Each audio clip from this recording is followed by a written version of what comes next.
जय हिंद दोस्तों, welcome to my vision classes. जैसा कि आप सभी को मालूम है कि जेल पहरी के आपके रिजल्ट आ चुके हैं और जिनका हो गया है उनको बहुत बधाई हो, और जिनका नहीं हुआ उन्हें भी ज़्यादा दुख मनाने की कोई आवश्यकता नहीं, क्योंकि उसको मनाकर आप कुछ कर नहीं सकते हैं। लेकिन हम आपको कुछ कॉन्सेप्ट समझा दें, होने ना होने का ये अभी आपका नहीं होगा। आपके पास जितनी मेहनत करने की आवश्यकता थी आपने पूरी मेहनत करी, और आपने अगर अच्छी तरह से मेहनत की, आपने सिद्ध से पेपर देकर आया, बहुत अच्छी मेहनत की थी, हार्ड वर्क किया था, बहुत पढ़ाई किया था, फिर भी आपका फाइनली नहीं हो पाया, तो उसमें दुख मनाने की कोई ज़रूरत नहीं है। जो पहले जिनका हो गया है उनको बता दे, फिर जिनका नहीं हुआ उनको थोड़ी सी समझा दे कि आपको नेक्स्ट पेपर के लिए क्या करना है, क्या स्ट्रेटेजी होनी चाहिए, किस तरह से आपको क्या चीज़ करनी है। ठीक है, अब आप समझिए जिनका हो गया, सबसे पहले जिनका हो गया उनको तो बहुत बहुत बधाई हो। आप अपने फिजिकल की अच्छी तरह से तैयारी करें, लेकिन हाँ एक बात याद रखें कि ये 1:5 लिया गया है। इट मीन्स इनमें से कई लोगों को निकलना है। ठीक है, 1:5 लिया गया है, इट मीन्स इनमें से कई लोगों को निकलना है, क्योंकि 5 गुना लिया गया है। वैसे भी इतनी कम सीटें थी, तो होना ना होना वो चीज़ अलग होती है। ठीक है, अगर आपने बहुत भी पढ़ा फिर भी होना ना होना एक थोड़ा सा अलग मैटर करता है, क्योंकि ओनली 212 पोस्ट, 200 मतलब 12 के आसपास अगर पोस्ट थी,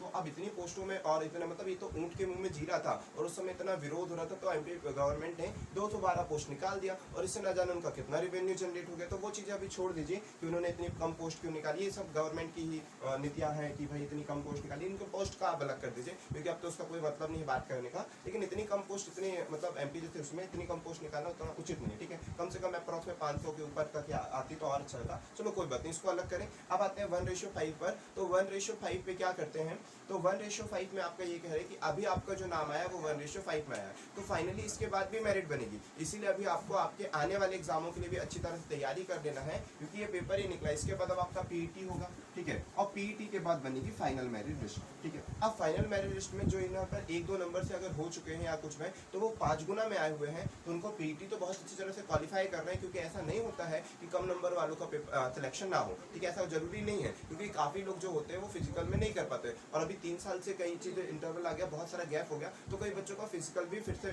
डिसबैलेंस हो गया होगा, क्योंकि जल्दी जो बच्चा फिजिकल छोड़ देता तो वो फिजिकल की दोबारा तैयारी कर पाना, फिर यहाँ वहाँ मतलब थोड़ा सा डिस्टर्ब हो जाता है। तो याद रखें कि जिनके कम नंबर भी है वो भी पीईटी के लिए बहुत अच्छे से मेहनत करें। ऐसा नहीं कह रहा मैं तो 1-2 नंबर से लगता हुआ होगा तो फिर क्या मतलब, ऐसा सब बिल्कुल ना सोचे। अगर आपका हो गया तो फिजिकल पे बहुत ध्यान दें, और इसके बाद ना फिजिकल के लिए जितना भी क्राइटेरिया मांगा वो सारी चीजें फुलफिल करें। फिर उसके बाद फाइनल मेरिट लिस्ट का फिर वो आपके ऊपर नहीं, आपके ऊपर जितना है वो होना चाहिए। इतना हमेशा याद रखो, हम हमेशा बोलते हैं जो आपके ऊपर है वो तो आपको करना है, जितनी मेहनत आपको करनी है वो करना, होना ना होना एक अलग बात होती है। तो पीईटी के लिए बहुत शिद्दत से मेहनत करें, आपके कितने भी मार्क्स हो। ठीक है, इसके बाद इसमें सिलेक्शन चाहिए ही है, फिर फाइनल मेरिट लिस्ट का आपको कोई उसमें नहीं, आप छोड़ दीजिए, अब जो होगा वो होगा। ठीक है, तो ये अलग के लिए। ठीक है, सिलेक्शन वाले अच्छी तरह से फिजिकल की तैयारी करें। हाँ, लेकिन याद रखें कि इनके लिए इनके बाद आप एमपी पुलिस की अच्छी तरह से तैयारी करें, जो भी आपके आगे एग्जाम आया उनकी अच्छी तरह से तैयारी करें। ठीक है, बिल्कुल भी लापरवाही नहीं चलेगी। ऐसा नहीं कि इसका आपने एक शेड्यूल बनाए, आपने एक शेड्यूल बनाए कि इस समय आप फिजिकल पर ज्यादा फोकस करें, फिर एक टाइम बनाए। अगर आपने मॉर्निंग में बनाया है कि फिजिकल में मॉर्निंग में करूंगा, फिर दिन में अच्छी सी रेस्ट में बहुत आराम करें, अच्छा खाए पिए, फिर उसके बाद एमपी पुलिस की रात को तैयारी करें। बहुत अच्छे, मतलब एकदम शेड्यूल बना होना चाहिए कि इस टाइम पर मेरा ऐसा, इस टाइम पर मेरा ऐसा, सारी चीजें। ठीक है, अभी मेहनत का समय, अगर 2-3 महीने आपने मेहनत कर लिया तो आपको बहुत अच्छा जीवन मिल सकता है, अच्छा आपका फ्यूचर मिल सकता है। लेकिन अगर आपने लापरवाही किया, क्योंकि यही 2-3 महीने हैं आपके पास, और इस समय कोरोना के कारण आपका पेपर भी पोस्टपोन हो गया, तो आपको बहुत ज्यादा समय भी मिल गया। आप कई बच्चों ने दिल्ली पुलिस भी निकाला, एमपी जेल पहरी भी निकाला। ठीक है, और वो इतनी अच्छी मेहनत करेगी, एमपी पुलिस भी आपका निकले। तो इस तरह से सारी चीजों को अच्छी तरह से मेंटेन करें, सब चीजें करें। अब जिनका नहीं हुआ उनकी बातें बता दें, और कैसा क्या चीजें वो थोड़ा समझा दें। देखिए, यहाँ पर नॉर्मलाइजेशन का कॉन्सेप्ट चलता है। नॉर्मलाइजेशन बहुत बड़ा चीज है भाई। ये नॉर्मलाइजेशन ना कई लोगों को लेकर डूब जाता है, कई लोगों को लेकर बना देता है, ये दोनों चीजें होती है। ठीक है, अब आपको ज्यादा हताश होने की जरूरत नहीं। अगर आप पढ़ने लिखने वाले एक बच्चे हैं तो आपको ज्यादा हताश होने की जरूरत नहीं कि आपका नहीं हुआ। ठीक है, क्योंकि हम आपको कुछ कॉन्सेप्ट समझाने,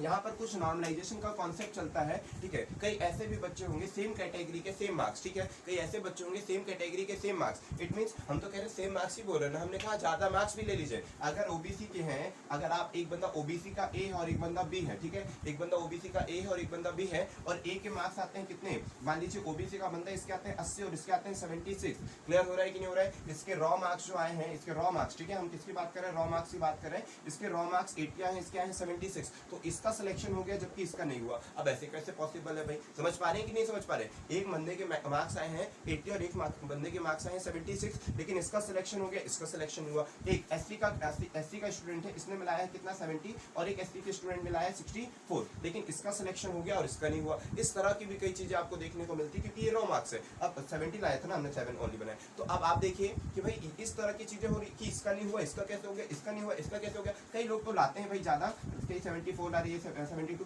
तो कई लोगों का तो हो ही जाता है, ज्यादा नंबर आते हैं तो हो जाता है, ऐसा हम नहीं कह रहे कि ज्यादा नंबर वालों को नहीं होता, ऐसा नहीं बोल रहे हम ये बोल रहे हैं कि कई बार ऐसा होता है कि ज्यादा नंबर लाने वाले का भी नहीं होता है, और कई बार ऐसा होता है कि दोनों, मान लीजिए यहाँ पर कोई भी कैटेगरी ले लीजिए, हम कैटेगरी अभी नहीं बता रहे कि क्या लेना है, कोई भी कैटेगरी ले लीजिए, उसमें 64 इसके भी थे, 64 इसके भी थे, सपोज हमने कहा कि 64 इसके भी थे, 64 इसके भी थे, लेकिन इस वाले का हो गया या इस वाले का हो गया और इस वाले का नहीं हुआ,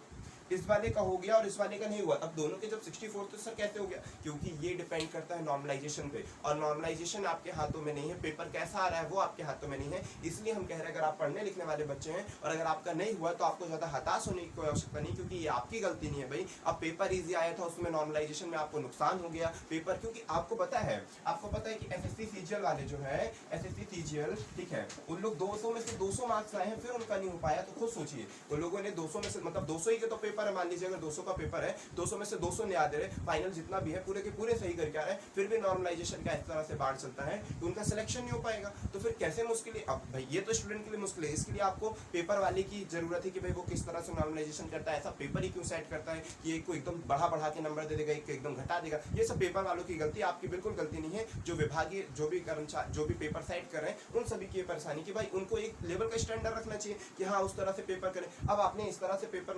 मॉडिफाई किया है, बनाया है कि भाई किसी को आप एकदम नंबर कम कर दे रहे, किसी को ज्यादा कर दे, तो नॉर्मलाइजेशन का ये चीज गलत है, ठीक है, यहाँ पर ये थोड़ी सी खामियां हैं, तो ये सारी चीजें कई लोगों को भुगतनी पड़ती है, रेलवे में भी ठीक इसी प्रकार से नॉर्मलाइजेशन का, तो अब ये डिपेंड करता है टफ शिफ्ट, जिसका टफ पेपर आता है ना, जिसका हार्ड शिफ्ट का पेपर होता है, उसके नॉर्मलाइजेशन में बहुत फायदे होते हैं, लास्ट ईयर भी जो रेलवे वालों का ग्रुप डी हुआ था, लास्ट ईयर का भी रेलवे वालों का जो ग्रुप डी हुआ था और आपका क्या हुआ था, एएलपी हुआ था, 2 पेपर हुए थे, ठीक है, ग्रुप डी एएलपी, आरपीएफ में उतना ज्यादा नॉर्मलाइजेशन नहीं होता, आरपीएफ में उतना ज्यादा नॉर्मलाइजेशन नहीं होगा, आरपीएफ में 8 से 10 नंबर का डिफरेंस आया था, ठीक है, हम सारी चीजें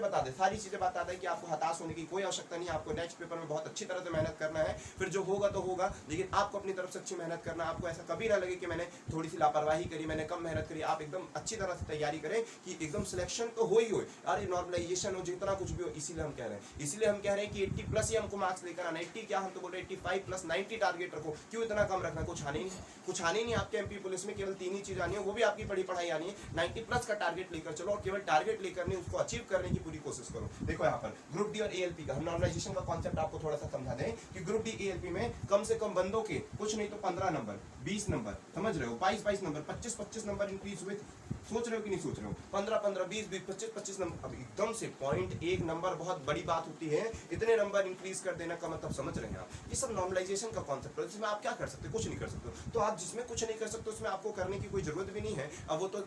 इसकी आवाज उठाई जाएगी कि कभी कुछ होगा तो शायद उन लोग तक आवाज पहुंचे कि हाँ भाई ऐसी सारी चीजें होती है, तो अब फिर उन लोग को शिफ्ट करे कि मतलब शिफ्ट पे इतना चेंज करो कि ज्यादा से ज्यादा अगर कुछ भी आए तो 3 नंबर या 5 नंबर का डिफरेंस, 3 नंबर या 5 नंबर का डिफरेंस हो नॉर्मलाइजेशन में, ठीक है, आप मत बनाइए ना इतनी हार्ड शिफ्ट, या आप मत करिए इतना इजी पेपर, दोनों में से कोई एक करिए, आप इस तरह से पेपर रखिए कि नॉर्मलाइजेशन में केवल 2-3 नंबर का ऊपर नीचे हो, इससे ज्यादा ना हो। अब किसी को आप कई बच्चा है जो 80 नंबर ला रहा है, उसके कम कर दे रहे हो, तुम बता रहे हो उसके कितने कर दोगे, 72 कर दोगे, और कई 64 वाले को तुम 75 में लेकर चले जाओगे, तो ये क्या खेल है, क्या है भाई, इसमें आपकी क्या गलती है, आपकी कोई गलती नहीं, ठीक है, इनमें सब विभागीय की गलती है, तो अब इस तरह के नॉर्मलाइजेशन का खेल होता है तो क्या कर सकते हैं, वो कुछ नहीं कर सकते, तो इसीलिए हम कह रहे हैं, ठीक है, आरपीएफ में इतने सारे और ईएलपी में इतना डिफरेंस देखने को मिला, एनटीपीसी में भी अभी नॉर्मलाइजेशन का इतने सारे पेपर दिए, तो अब जिनका हार्ड शिफ्ट है उनको ज्यादा फायदा हो जाएगा, जिनका भी हार्ड शिफ्ट में पेपर आया था उनको नॉर्मलाइजेशन में फायदा देखने को मिलेगा, और जिनका ईजी पेपर आया था उनको दिक्कत हो जाएगी। जो पढ़ने लिखने की पहली बात कर रहे हैं ना, जो नहीं पढ़ते लिख रहे हैं उनकी तो बात ही नहीं कर रहे हम कि उनका तो भाई अब नहीं क्या कर सकते, उनका तो जो चल जाए, ब्रह्मास्त्र अगर चल गया तो चल गया, वरना ठीक है, लेकिन जो पढ़ने लिखने के वाले बच्चे हैं उनकी हम बात करें कि इस तरह की चीजें होती है, आपको हताश होने की कोई आवश्यकता नहीं है, आपने अपनी तरफ से मेहनत किया था, आपके रॉ मार्क्स अच्छे थे, तो इट मींस आपने अच्छा करके आया था प्रदर्शन, अब किसी कारणवश ना होना, नॉर्मलाइजेशन के कारण ना होना, आपको हताश होने की कोई आवश्यकता नहीं है, एमपी पुलिस की बहुत अच्छी तरह तैयारी करें, आगे वाले जो भी एग्जाम है वही करें, इसके अलावा कर भी क्या सकते हो, समझ रहे हो ना, इसके अलावा क्या कर सकते हो आप खुद पूछो, ठीक है, तो आपको बिल्कुल वो नहीं, अच्छी तरह से तैयारी कर जाओ, और एमपी पुलिस का सिलेबस इतना आसान है और इतना ईजी है कि आप बहुत अच्छी तरह तैयारी कर सकते हो, हाँ, लेकिन बस ये है कि इसमें कम मार्क्स लाने से नहीं चलेगा, इसमें आपको बहुत अच्छे मार्क्स लाना है, रॉ मार्क्स आपके बहुत अच्छे हो, फिर नॉर्मलाइजेशन जो भी हो देखी जाएगी, लेकिन रॉ मार्क्स इतने अच्छे कर लीजिए कि नॉर्मलाइजेशन भी आपको कुछ न बिगाड़ पाए, इस तरह से चीजें को कर लीजिए, ठीक है। अब हम बता तो रहे 200 में से 200 नंबर लाने पर नहीं हुआ तो फिर क्या बोल सकते हैं, फिर क्या बोल सकते हैं, नॉर्मलाइजेशन के कारण नहीं हुआ इन लोगों का, ठीक है। तो आपको एमपी पुलिस की बहुत अच्छी तरह से रणनीति अपनानी है। फिर कई लोगों का क्या हुआ था, हम जो सेम डेट वाला बता दे वो कॉन्सेप्ट, देखिए इसका भी 67 था मान लीजिए, और इसका भी 67 या 60 जो भी सेम नंबर थे, लेकिन इसका जो था, इसका हार्ड शिफ्ट में पेपर हुआ था, इसका इजी शिफ्ट में पेपर हुआ था, तो इसका सिलेक्शन हो गया, क्योंकि इसके नॉर्मलाइजेशन में 8 नंबर बन गए, इनके नॉर्मलाइजेशन में 2 नंबर और कम हो गए। इस तरह की भी चीजें हो जाती है। तो इस तरह से चीजें होती है, तो इसमें हताश होने की कोई आवश्यकता नहीं है। एमपी पुलिस की शिद्दत से तैयारी करो, आगे आने वाले एग्जामों की तैयारी करो बहुत अच्छी तरह से, और फाइनली सिलेक्टर हो, मतलब कहीं ना कहीं तो आपका सिलेक्शन होगा ही होगा। आप कुछ ना कुछ अच्छी तरह से जाएंगे, अगर पढ़ रहे हैं, अगर आप पढ़ने वाले बच्चे और डेली रूटीन में बनाए हुए, तो कहीं ना कहीं आपका सिलेक्शन होना निश्चित है, इस पर कोई दो राय नहीं है, आपका कहीं ना कहीं फाइनली सिलेक्शन होगा ही होगा। बहुत अच्छी तरह से तैयारी करें। फिर हम आपको अगेन बता रहे हैं, एमपी पुलिस का पेपर बड़ा आसान रहेगा, मतलब सिलेबस जो है वो बहुत ईजी है। इस सिलेबस को आप पूरा कवर कर लीजिए, सारी चीजों को अच्छी तरह से समझ लीजिए, कुछ भी पेपर में ऐसा बने इस तरह से तैयार हो जाए। क्या नहीं, इतना आसान आसान चीज आ रहा है, इंग्लिश तो आनी ही नहीं है, इसमें बहुत सारे फैक्टर थे, इसमें बच्चों के सामने इंग्लिश आनी गई थी, ठीक है, हिंदी ग्रामर आ गई थी, तो इस तरह में काफी चीजों के नंबर कम हो चुके थे, ठीक है। साइंस आ गई थी, पर्टिकुलर सब्जेक्ट ही साइंस दे दिया था, तो इस चक्कर में तो काफी नंबर कम हुए। लेकिन एमपी पुलिस का सिलेबस बहुत आसान है, अच्छी तरह से तैयारी करें, बस हाँ नंबर कम नहीं होने चाहिए, इस तरह का टारगेट बने। एक एक नंबर बहुत कीमती है, कोई लापरवाही नहीं चलेगी पेपर में, ठीक है। चलिए इसी बात को समझाने के लिए आए हुए थे कि हताश होने की कोई आवश्यकता नहीं है, सारी चीजें हैं कि चलिए अपने दोस्तों तक सारी को शेयर करिए, ये वीडियो बता दीजिए कि हाँ भाई अगर आपका नाम हो पाया सिलेक्शन, उसमें भी कोई हताश होने की आवश्यकता नहीं है, क्योंकि ऐसे ऐसे फैक्टर होते हैं, नॉर्मलाइजेशन का कोई गेम होता है, काफी चीजें होती है, तो उसमें नहीं। अब आप नेक्स्ट तैयारी पे लग जाइए, अच्छी तरह से मेहनत करें, कहीं ना कहीं आपका फाइनल सिलेक्शन होगा, ये हमें पूरा विश्वास है, अगर आप पढ़ने वाले बच्चे हैं तो। और नहीं है तो भी होता है भाई, कई लोगों का ऐसा नहीं कि उनका नहीं होता, उनका भी होता है, लेकिन उनके होने के चांसेस कम होते हैं, और आप पढ़ने लिखने वाले स्टूडेंट हैं तो निश्चित आपका सिलेक्शन होगा। बस इसी रूटीन को हमेशा बनाए रखिए और अच्छी तरह से मेहनत करिए। जय हिंद दोस्तों।